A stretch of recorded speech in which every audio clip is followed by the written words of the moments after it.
Merci de nous regarder, chers téléspectateurs. Bienvenue aujourd'hui à cette émission Grande Découverte. Christian Elika, déjà là pour les comptes de cette émission. Rodrigue Momba, Isaac Bomba, mais aussi Percival Mbouyamba. On est là pour vous servir dans le compte de cette émission Grande Découverte pour ce nouveau numéro. Aujourd'hui, nous recevons François Kabamba, qui est le directeur régional de Orange RDC, bien sûr pour la région du Kasaï oriental, ancienne configuration, aujourd'hui répartie en 3 provinces.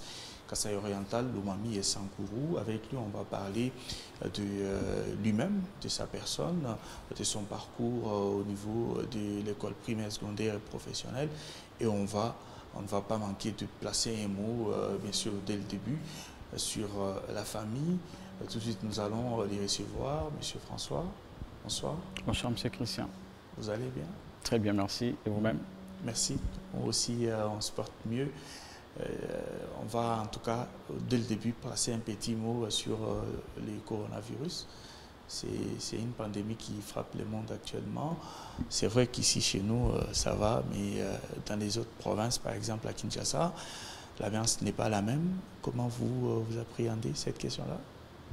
Je crois que c'est une question qui nous inquiète tous. J'ai souvent dit à mon entourage que cette maladie-là ne concerne pas que les autres. Elle ne touche pas que les autres. Elle peut te toucher, elle peut me toucher. En tout cas, c'est une maladie qui secoue le monde aujourd'hui. Au niveau du pays, à Kinshasa, au Katanga, aujourd'hui, on me parle d'à peu près 5 cas. Il y a déjà à peu près 7 provinces qui sont touchées. C'est dire que la province du Kasaï oriental n'est pas épargnée. Et j'ai saisi cette opportunité pour pouvoir lancer un message à notre population, de rester vigilante et de respecter les règles d'hygiène et aussi toutes les mesures qui ont été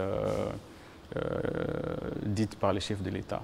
Je crois qu'en respectant les gestes barrières et aussi en faisant les choses telles que les chefs de l'État nous l'a demandé de le faire, nous pourrons éviter cette maladie dans notre ville et dans notre province. Voilà, c'était donc un peu inévitable de ne pas placer les mots sur cette pandémie dès l'heure qui frappe le monde. Plus de 200 000 morts, c'est vraiment énorme. Et au-delà des 2 millions de cas, la RDC qui totalise désormais 505 cas. Petit à petit, on est en train de monter en flèche. Ce n'est pas notre souhait que ça avance toujours. Je crois qu'on va tous lutter contre cette pandémie en observant les gestes barrières. On parle de vous, de la famille, et parlez-nous un peu de votre part, de vos origines et aussi de la famille. Ok. C'est François Kabamba, comme vous l'avez dit, fils de Moulumba et Tchéboué, qui sont tous décédés. Moulumba est décédé, merci beaucoup. Moulumba est décédé en 2001 et Tchéboué est décédé cette année au mois de mars.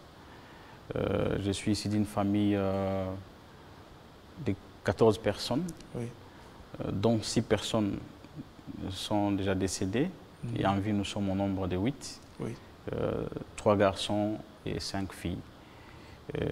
Par rapport aux 8 personnes qui sont en vie, je suis la 7e personne.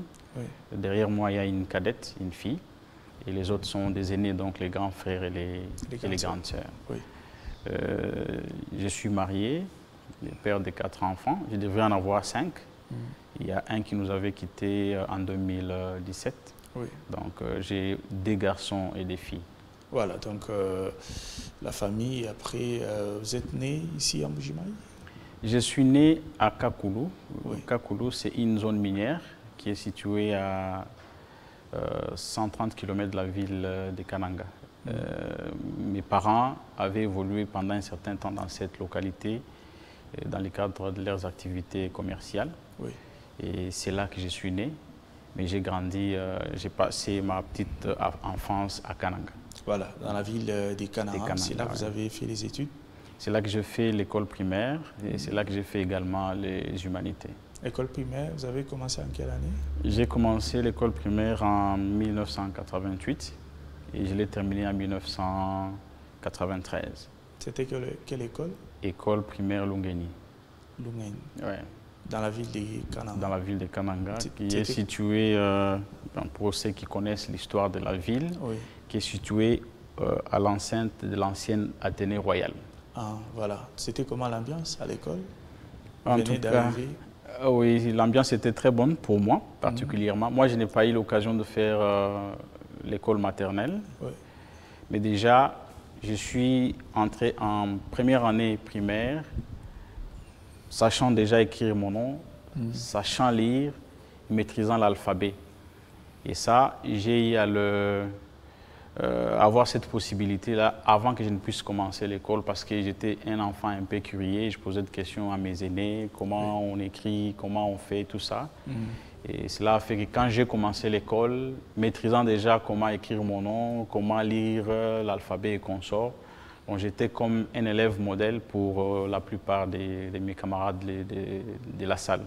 Voilà. Ce qui faisait que j'étais beaucoup plus sollicité ou envié, en quelque sorte. Voilà, donc vous avez terminé en quelle année? J'ai terminé en 1993. 1993, quel pourcentage? J'ai terminé avec 80%. C'était comment? Est-ce que vous pouvez nous faire une comparaison aujourd'hui, l'école primaire en ces temps-là et actuellement? Comparé à notre époque, il faut dire qu'il y a beaucoup de choses qui se sont dégradées.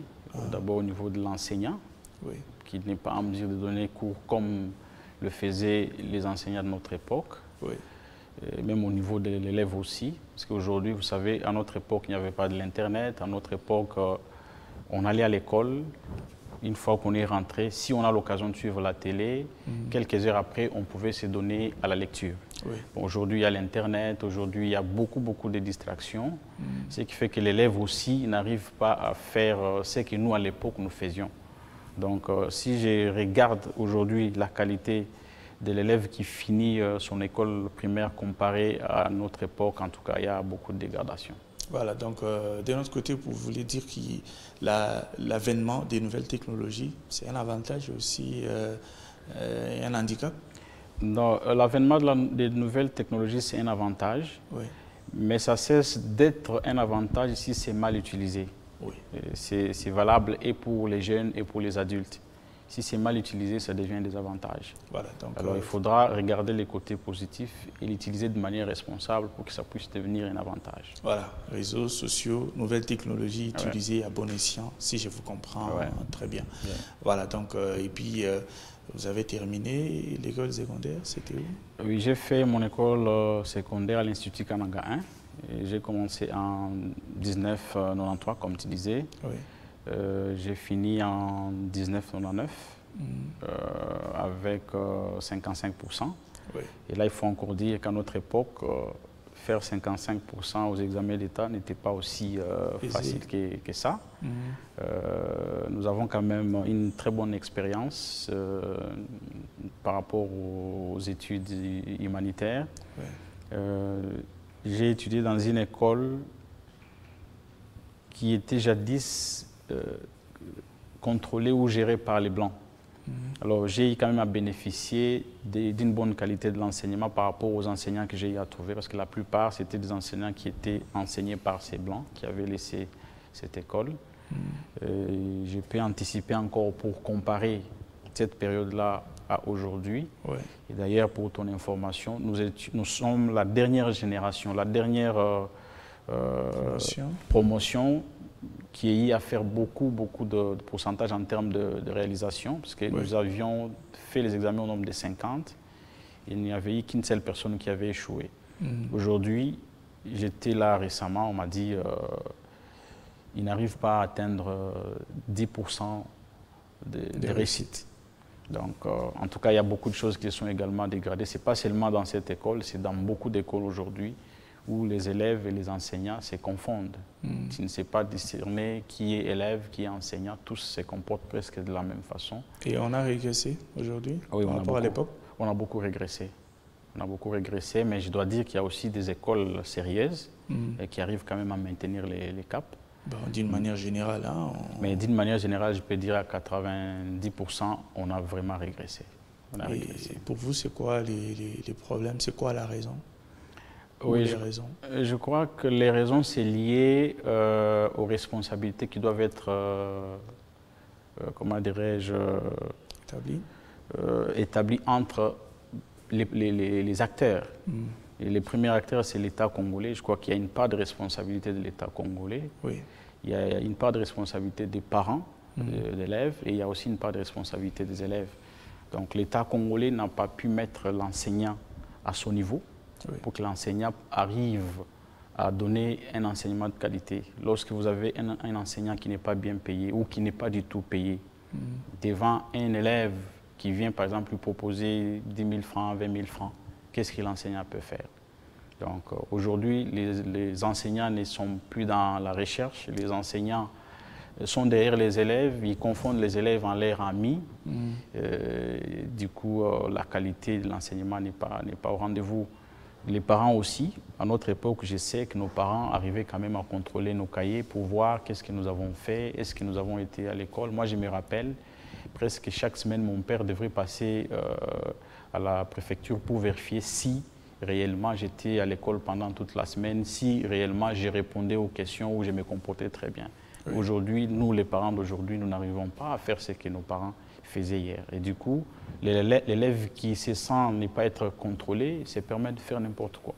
Voilà. Les élèves eux-mêmes aussi, avec les réseaux sociaux, comme nous venions de le dire tout à l'heure, ils se lancent dans les réseaux sociaux, dans ce qui n'est pas utile, alors que c'était un avantage que nous n'avions pas eu. L'Internet pouvait être pour eux un moyen de recherche pour s'améliorer davantage, mais malheureusement, ça devient un moyen de distraction. Du coup, cette distraction liée à un sens de responsabilité un peu réduit de la part de notre État et des parents, ça fait que le niveau de l'enseignement n'est pas bon.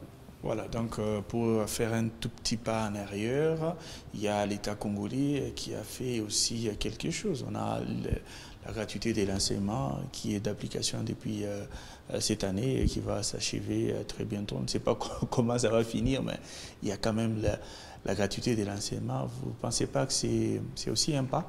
Oui, ça c'est vraiment une action louable, une action qui a été menée il n'y a pas longtemps. Ouais. Parce que là, si je parle de l'enseignement au niveau des humanités, je prends 10 ans, je prends 15 ans avant. Bon, il y a une année qu'aujourd'hui, on a rendu l'éducation presque gratuite au niveau de l'école primaire. C'est un bon début. C'est déjà quelque chose de très bien, mais il faudra maintenant que les parents saisissent cette opportunité pour pouvoir aussi faire leur part. L'État a fait sa part, mais il faudra que les parents arrivent aussi à faire leur part. Leur part, c'est rassurer que leurs enfants vont à l'école, leurs enfants, s'ils ont des devoirs, ils les font avec eux, ils les encadrent, ils les accompagnent pour que cela puisse leur profiter. Mais est-il qu'il y a encore des petits couacs qu'il faudra corriger? On est encore au début, nous espérons que les choses pourront s'améliorer davantage. Voilà, donc on espère aussi que l'État va améliorer surtout les conditions des enseignants. Et aujourd'hui, c'est le 1er mai, journée de l'enseignement. Je pense qu'on va réfléchir sur l'amélioration des conditions de vie de l'enseignant congolais parce que c'est vraiment déplorable, comme on l'a dit. On va passer maintenant à l'étape de l'université. Avant d'y arriver, vous avez quand même fait le choix d'une faculté, de la filière que vous avez à suivre. C'était comment? C'était les parents, les amis qui vous ont influencé ou bien c'est vous-même? D'abord, avant de faire les choix sur la faculté, quand j'ai fini les humanités, les parents se sont décidés de m'envoyer à Kinshasa pour continuer. Mais quand je partais à Kinshasa, ce n'était pas pour aller faire l'université, c'était pour aller faire les séminaires, parce que j'étais un aspirant prêtre, je voulais devenir prêtre. Mais quand je suis arrivé à Kinshasa, j'ai trouvé que le monde n'était pas vraiment ce que moi je pensais être. Et du coup, je me suis dit non, je ne vais pas faire ça, je vais faire l'économie. Alors mon choix était de pouvoir faire l'économie à l'université de Kinshasa. Alors, quand je suis arrivé sur place, les grands frères qui étaient là et certains membres de la famille m'ont imposé de faire l'IEC. Alors que moi, je voulais faire l'économie à l'UNIKIN. Alors, pourquoi ils voulaient que je puisse à tout prix faire l'IEC? Parce qu'à l'époque, à l'université de Kinshasa, il y avait beaucoup de cas de grève, ce qui faisait qu'il y avait des années élastiques. Vous pouvez faire 2 ans pour terminer une année académique. C'est comme ça que les grands frères ne voulaient pas que je puisse trop traîner. Ils avaient préféré que je puisse faire l'IEC. Ils m'ont inscrit, on a payé le Minerval. Quand j'ai commencé, en tout cas, je ne m'étais pas senti dans ma peau. Un jour, je me suis dit, je vais d'abord aller visiter les amis à l'UNIKIN. Quand je suis arrivé, j'ai pris la décision de ne plus rentrer à l'IEC. Alors c'est comme ça que moi-même j'ai pris la décision. J'ai appelé les parents, j'ai appelé les grands frères, je leur ai dit, écoutez, je préfère faire l'UNIKIN, je préfère faire les sciences économiques. Voilà. Bon, c'était pas facile à accepter. Et finalement, ils sont arrivés à me comprendre. Ils m'ont accompagné, bien que de l'autre côté, nous, on avait déjà payé les Minerval et consorts. Ils m'ont compris, ils ont payé encore le Minerval pour l'UNIKIN. Et puis, c'est comme ça que j'ai commencé à l'UNIKIN, à la faculté des sciences économiques. Est-ce que vous avez eu le sentiment d'avoir trahi les proches? Donc, je suis très fier de la décision que j'avais prise, parce que ce n'était pas une décision facile. À l'époque, faire les sciences économiques, ce n'était pas aussi donné à tout le monde, parce que c'est aussi une faculté, je dirais, très difficile, comme les gens le disent. Déjà, les grands frères me disaient, mais toi, tu vas aller là-bas, regarde, il y a telle personne qui est passée par là, mais qui n'est pas arrivée à décrocher son diplôme. Tu penses que tu es à même de pouvoir le faire?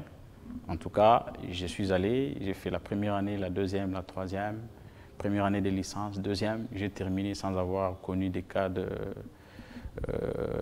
C'était comment l'intégration? On sait qu'à l'université, il y a un système Blaise.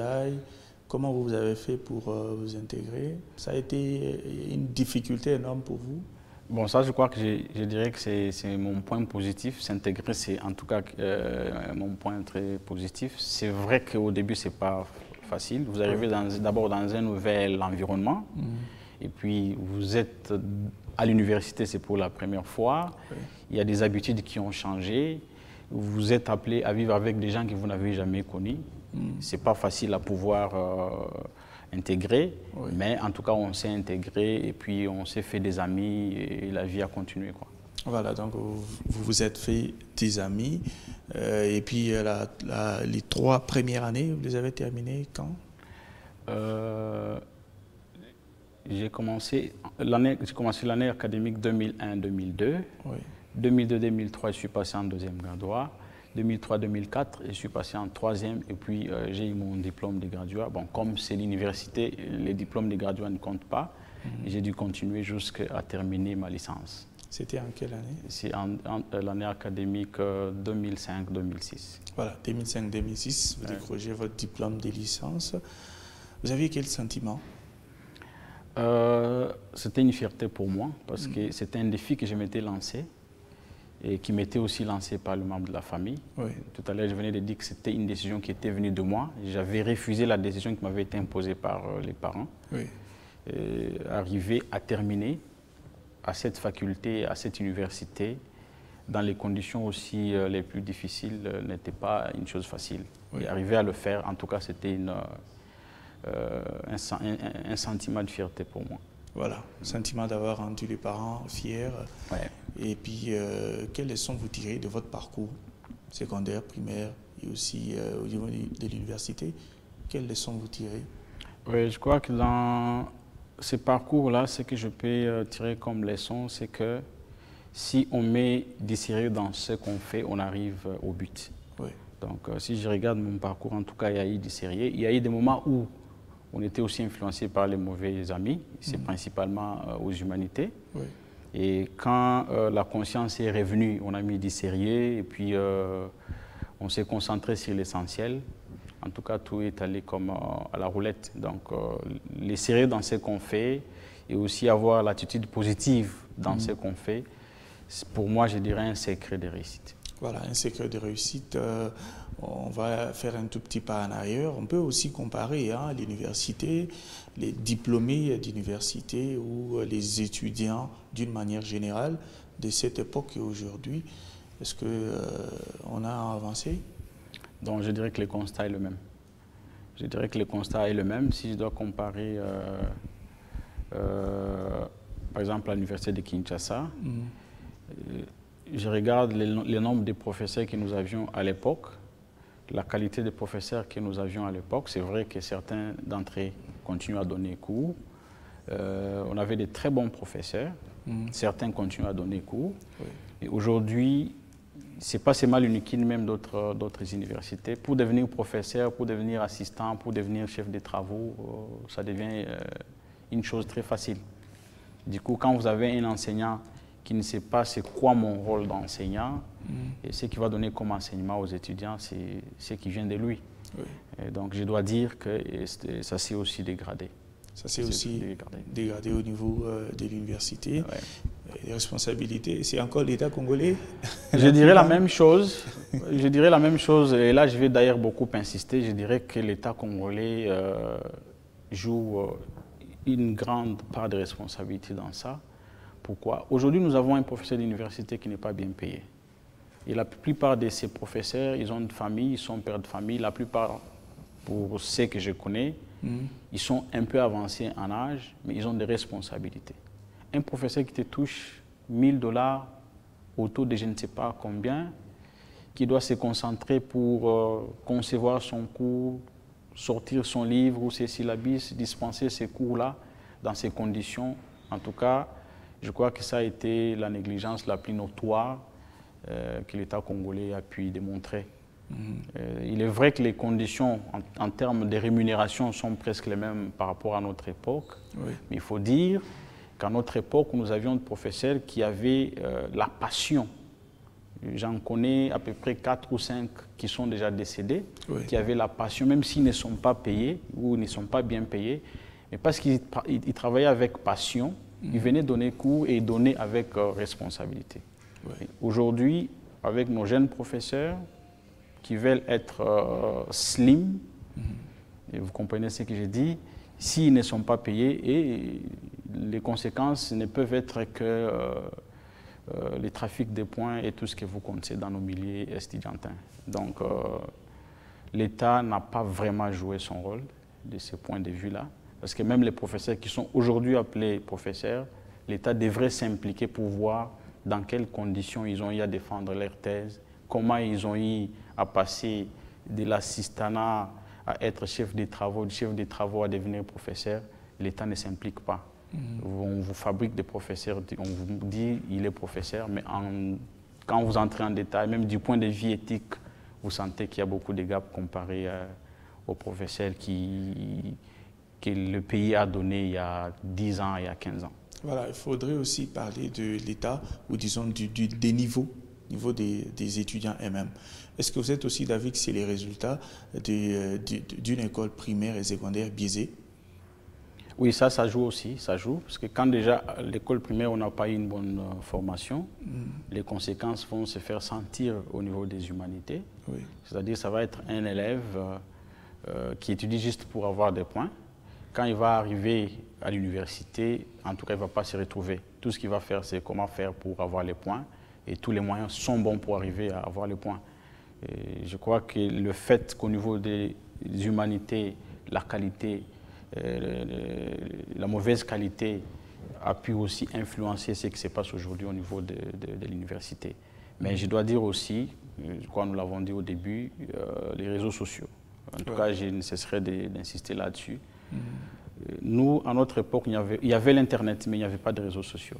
Et l'Internet, c'était aller au cyber, ce n'était pas accessible à partir d'un téléphone. Nous peignons pour pouvoir faire des recherches, il faut toujours aller au cyber, dépenser de l'argent. Aujourd'hui, les jeunes ont la possibilité d'accéder à l'Internet même à partir de chez eux. Oui. Mais au lieu de se concentrer sur ce qui est essentiel, vous allez le voir sur WhatsApp, sur Facebook, à discuter sur ce qui n'est pas important pour eux. Et ils ont du mal. Aujourd'hui, sur la ville, par exemple, nous n'avons pas, je ne sais pas s'il y a des bibliothèques ici, mais nous, à l'époque, on peinait. Vous pouvez quitter le campus pour aller en ville. D'abord, il faut dépenser de l'argent parce qu'il faut aller à la bibliothèque. Mais aujourd'hui, je crois que l'étudiant n'a pas besoin d'aller à la bibliothèque parce que l'Internet est accessible. C'est vrai que c'est important, s'il y en a, il faut aller. Mais si j'ai l'Internet chez moi, en tout cas, je peux facilement acheter un livre via Internet, je peux facilement lire des articles à partir de l'Internet, c'est que la plupart des étudiants ne font pas. À la fois un avantage et un handicap. Un désavantage, oui. Voilà, merci beaucoup. Je rappelle à tous ceux qui nous regardent à cet instant que c'est l'émission Grande Découverte. Grande Découverte, votre émission des découvertes qui vous amène les nouvelles personnalités des gens que vous avez peut-être vus et que vous ne savez pas leur histoire. On vous amène l'histoire à la maison à travers vos écrans. Christian Eleka, Rodrigue Mwamba et Percival Mbouyamba, on est là pour les comptes de ces numéros. Nous parlons avec François Kabamba, qui est donc le directeur régional Kasaï Oriental, ancienne configuration pour l'entreprise Orange. Merci beaucoup à tous ceux qui nous rejoignent à cet instant. L'émission, vous pouvez aussi retrouver sur notre chaîne YouTube, la chaîne de la radio Épidée. On continue à parler.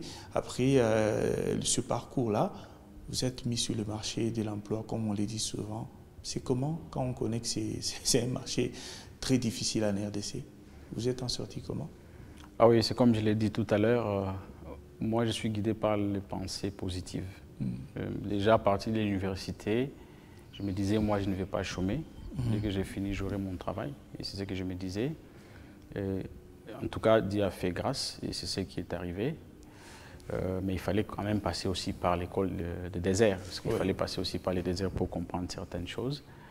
Je me rappelle, étant encore étudiant en deuxième graduat, une fois, il y a une équipe de BAT Congo qui était venue animer une conférence au niveau de la faculté. J'ai vu les jeunes qui étaient engagés à l'époque comme responsables dans cette entreprise. Et j'ai dit aux amis, moi, je vais travailler dans cette entreprise. Alors, ce qui s'est passé, c'est quoi? Quand j'ai fini, j'ai passé à peu près 5 mois sans emploi. Mais 5 mois après, j'avais eu mon premier emploi d'abord chez Finca RDC. Oui. Et je crois qu'il est aussi représenté ici. Là, j'ai fait 2 mois. 2 mois après, j'ai été engagé au niveau de BAT. Mais les grands secrets dans tout ça, c'est quoi? D'abord, comme je le disais tout à l'heure, le sérieux dans ce que vous faites.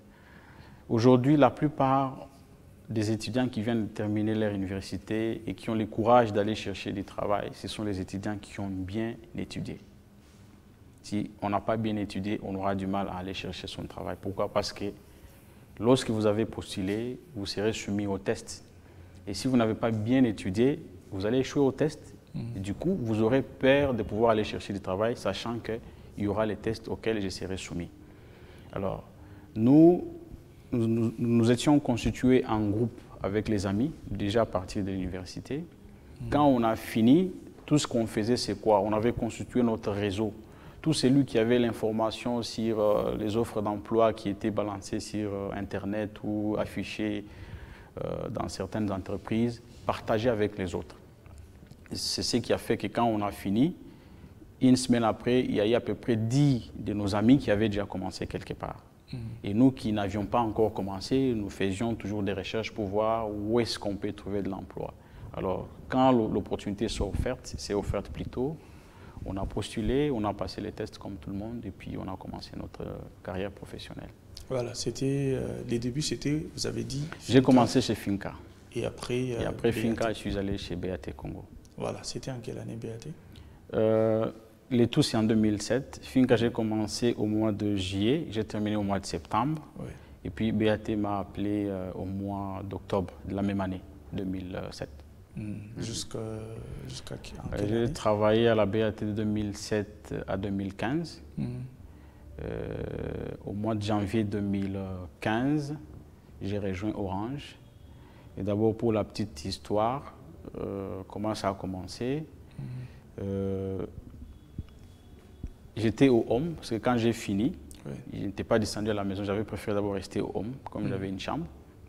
Je suis allé au cyber, j'ai trouvé qu'il y avait l'offre de BAT. On cherchait une personne. Je suis allé, j'ai informé tous les amis qui étaient dans notre réseau qu'il y a une offre de BAT, on cherche une personne, tentons. Il y a beaucoup d'amis qui ont hésité parce qu'il y avait des conditions, il fallait parler anglais, moi je ne parlais pas anglais, il fallait avoir un permis de conduire, moi je ne savais pas conduire. J'ai dit, moi je vais postuler. Alors tous les amis que j'avais intéressés, mais il y a un seul ami qui s'est dit, bon, écoute, moi aussi je vais postuler. Alors ça a coïncidé, moi je n'avais pas l'argent des transports pour aller déposer mon dossier. Et c'est l'ami qui avait l'argent de transport. J'ai conçu pour lui son CV, j'ai conçu aussi les miens. Je lui ai remis, il est allé déposer. Et puis on nous a appelés pour passer les tests. Nous étions à peu près 160, quelque chose comme ça. On a passé les tests. Et à la fin de tout, on nous a retenus à 2 mois et cet ami-là. Et c'est un ami qui travaille d'ailleurs ici sur place en Bushmaï aussi, pour les comptes d'une autre société. Alors on nous retient à 2, on nous dit, écoutez, normalement on avait besoin d'une seule personne, mais on a trouvé que vous deux vous convenez pour travailler à ces postes. Alors comme on ne sait pas vous relâcher vous deux ou dire que l'un doit être abandonné et l'autre doit commencer. Et puis au niveau des ressources humaines, on nous dit, nous, la direction commerciale, si on devait travailler à la direction commerciale, nous avait demandé une personne. Oui.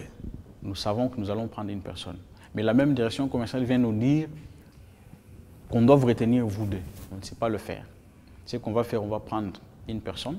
Une autre personne va être gardée dans notre base de données. C'est comme ça que l'AMI a commencé. Et moi, j'étais dans la base des données. Donc, moi, je suis parti. Lui a commencé. Il a commencé, je me rappelle bien, c'était le 2 mai 2007. Oui. Et puis, moi, je suis rentré. J'ai vu l'offre de Finca. J'ai postulé. Je suis passé par les tests. J'ai été retenu parmi les gens qui devraient être retenus. J'ai commencé avec les autres au mois d'août, je crois. Oui, au mois d'août. Au mois de septembre, j'ai également continué avec eux. Et puis au mois d'octobre, BAT va m'appeler pour me dire, écoute, est-ce que tu es prêt pour commencer chez nous? J'ai dit non, je suis prêt. Et c'est comme ça que j'ai démissionné chez Finca pour aller à la BAT. Donc, comme je le disais, en tout cas, tout c'est le sérieux. Oui. Et ça commence au niveau de la base. Dans ces domaines-là, c'est vrai, on peut se rattraper, mais c'est au niveau de la base. C'est pourquoi moi, j'ai toujours dit aux jeunes, le moment de pouvoir bien se vendre, le moment de pouvoir trouver du bon travail, c'est aux humanités, c'est à l'université. Oui. Ce n'est pas après avoir fini l'université. Si on a fait un bon parcours au niveau des humanités, si on a fait un bon parcours à l'université, on s'est constitué des bons amis, parce que ça aussi, ça joue beaucoup. On peut faire mieux, on peut aller loin. Voilà. Alors, on avait vraiment un très bon réseau, et je peux vous dire, dans notre réseau, de plus de 40 personnes, tous nous sommes casés quelque part, et tous nous avons quand même un bon travail. Et le secret, c'est le sérieux et aussi l'attitude positive. Est-ce que vous pouvez suggérer quelque chose à l'État congolais? C'est vrai que vous avez pu vous en sortir, mais il faut dire qu'il y a plusieurs aujourd'hui qui ne savent pas s'en sortir, pas parce qu'ils n'ont pas un niveau, parce que les marchés de l'emploi, c'est très compliqué pour avoir un travail. Il y a des offres où on peut trouver plus de 10 000 candidatures, alors qu'on cherche par exemple 3 personnes seulement.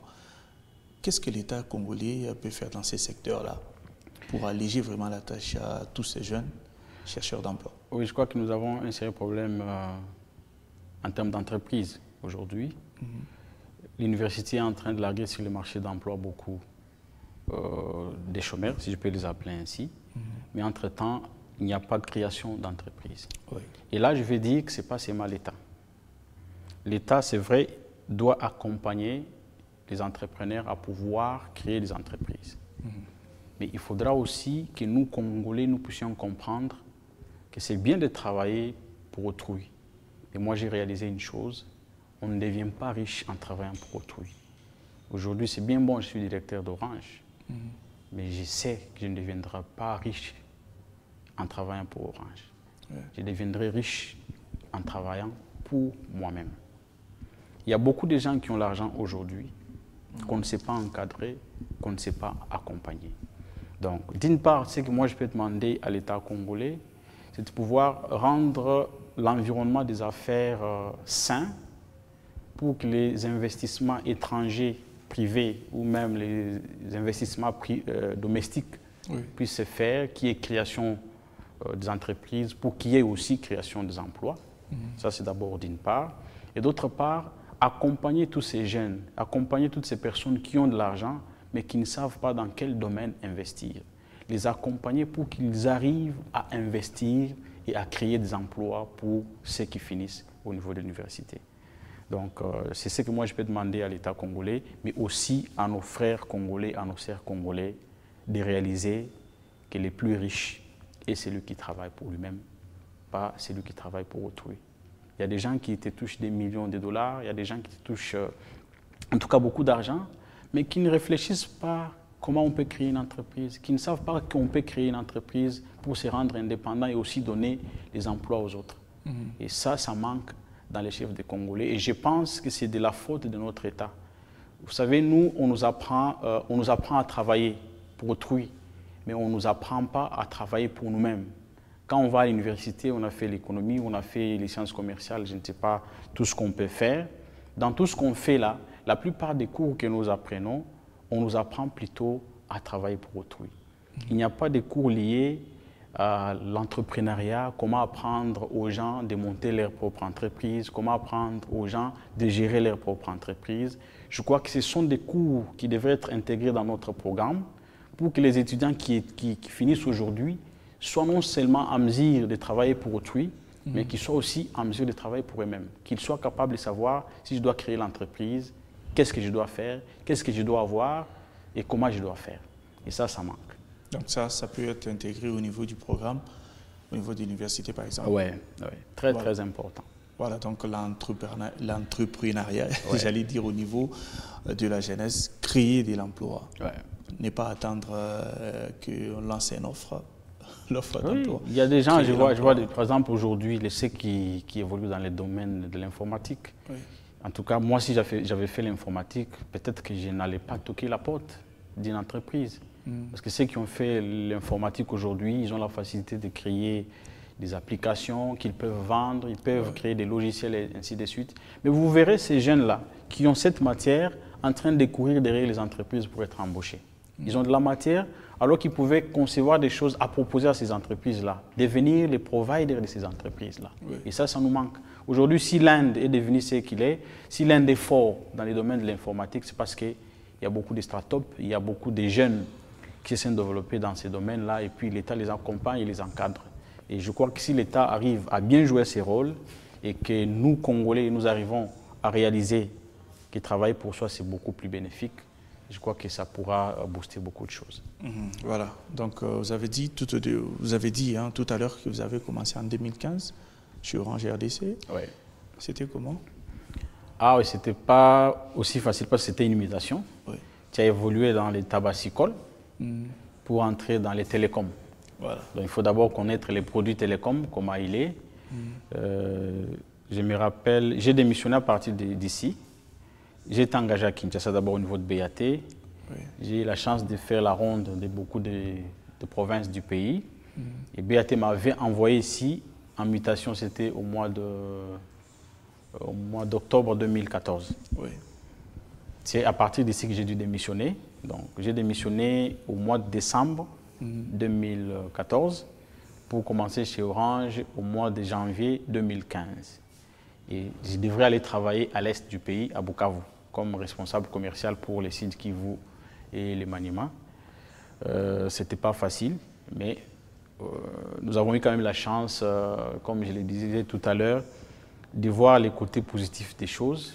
Je suis allé dans un environnement où je ne connaissais personne, dans un environnement où d'abord les produits lui-même, je ne les connaissais pas, mais j'ai regardé les côtés positifs des choses. Je me suis appuyé sur mon équipe, sur les collègues, et les choses ont été vraiment faciles pour moi.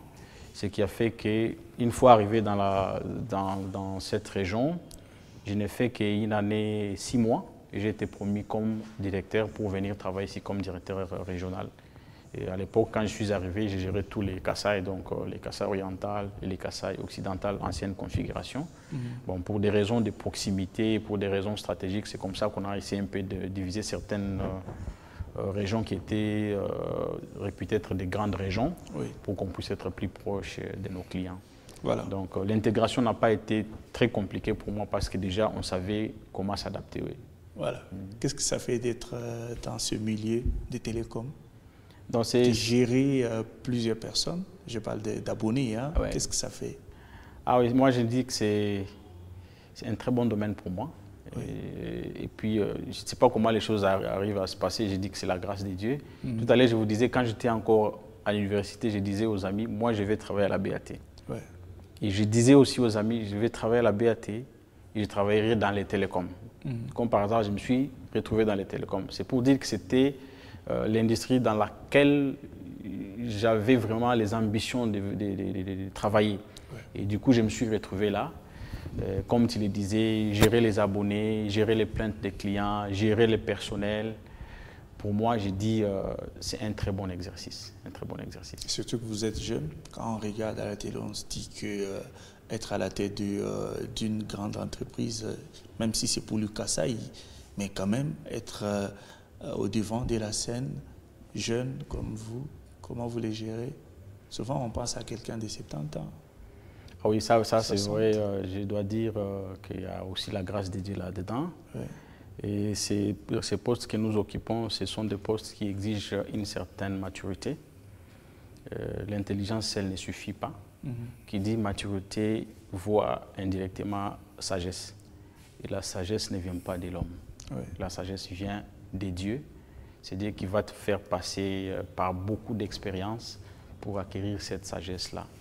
Et c'est ça qui nous permet de pouvoir tenir.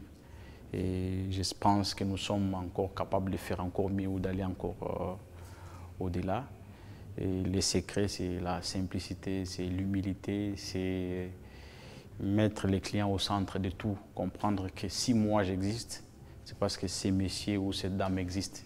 S'il n'y a pas un abonné ou un client qui doit acheter ces unités, qui doit acheter une SIM pour pouvoir mettre les unités, les consommer, moi, François, je ne vais pas exister. Et pour comprendre cela, il faut un certain niveau d'humilité et un certain niveau de maturité. Voilà, donc il faut être mature et être sage à la fois. Et à part votre boulot, qu'est-ce que vous aimez encore faire dans la vie? À part les boulots que je suis en train de faire, en tout cas, j'aime servir mon Dieu. Okay. Oui, j'aime servir mon Dieu. Je le fais, mais de manière un peu discrète. Je prêche la parole. Oui. Chaque fois que j'ai des occasions d'intervenir dans des conférences des jeunes et consorts, j'arrive quand même à le faire. C'est vrai que ce n'est pas facile avec le travail que nous faisons, mais par la grâce de Dieu, nous arrivons quand même à faire quelque chose et il arrive aussi à nous utiliser vraiment comme son instrument de communication. Voilà. Donc vous aimez aussi servir Dieu de notre côté. Et puis avant que nous puissions chuter avec l'émission, vous aimez aussi les sports par exemple? Oui, j'aime le sport. Quel type de sport? J'aime le foot. J'aime le foot. Le foot? Oui. Vous en connaissez quelque chose, des équipes, des joueurs? Oui, je suis fan. Je ne suis pas malheureusement fan des joueurs. Ouais. Je suis fan des clubs. Okay. J'aime bien, je soutiens bien Barcelone. Okay. Et Man City. Manchester City? Oui. Parce qu'il a, lors du match aller, battu Real 2-1? Non, c'est pas par rapport à ça. C'est une équipe que j'ai soutenue il y a longtemps. Voilà. Donc en Angleterre, je soutiens Manchester City. En Espagne, je soutiens Barcelone. Bon, en tout cas, en France, je ne soutiens aucun club. Voilà. Aujourd'hui que le football est arrêté, vous en souffrez? Dire que j'en souffre, je ne dirais pas vraiment oui. Du côté loisir, hein? Donc, du côté loisir, ce que je fais, c'est quoi? Je me crée moi-même. Au lieu de pouvoir me concentrer à la télé, je me dis, bon, si j'ai un peu de temps, moi-même, je pratique. Donc, c'est une occasion pour moi aussi de pouvoir pratiquer les sports, quoi. Mais voilà. Sinon, c'est quelque chose qui nous manque, parce qu'on était déjà habitués chaque week-end de suivre ces championnats-là. Bon, qu'est-ce qu'on peut faire devant ce qui est arrivé? On ne peut rien. Et je crois que ça aussi, ça prouve à suffisance la souveraineté de Dieu. Et là, Dieu nous a démontré qu'il reste le souverain et que nous tous, là, nous sommes nuls. Parce que tous, riches, pauvres, joueurs et consorts, tous, nous sommes cloués au sol. Voilà, donc le coronavirus, comme on l'a dit au début, qui nous a laissé aujourd'hui perplexes. On est cloué à la maison deux fois parce qu'il faudrait se protéger. Peut-être un dernier message à lancer, un appel à faire aux jeunes qui nous suivent à cet instant, une interpellation. Oui, c'est comme, je crois qu'on a eu à faire un entretien avec vous avant cette émission. Personnellement, j'aime vivre discret. Oui. Si j'ai dû accepter qu'on tienne cette réunion, c'est principalement pour les jeunes. Donc, je ne peux pas rater cette occasion. Je dois la saisir pour pouvoir faire passer ces messages que je vais communiquer aux jeunes. Oui. Tu as insisté là-dessus pour dire que je suis jeune. Effectivement, je suis jeune. J'ai commencé comme cadre dans une entreprise, BAT comme je le disais. J'avais encore 26 ans. Et quand je suis entré dans cette société, elle était réputée une société remplie des occultistes. Les gens disaient que c'était seulement les occultistes qui pouvaient travailler dans cette boîte. Je fais 3 ans. À la 4e année, j'étais promis comme directeur dans cette société-là. Alors que j'avais trouvé des gens qui avaient 20 ans, 25 ans, 30 ans d'ancienneté. j'ai quitté, je suis là où je suis. Je n'ai pas traîné, je suis arrivé au niveau où je suis aujourd'hui. Les grands secrets, c'est Dieu. C'est Dieu, les sérieux, l'attitude positive, la pensée positive.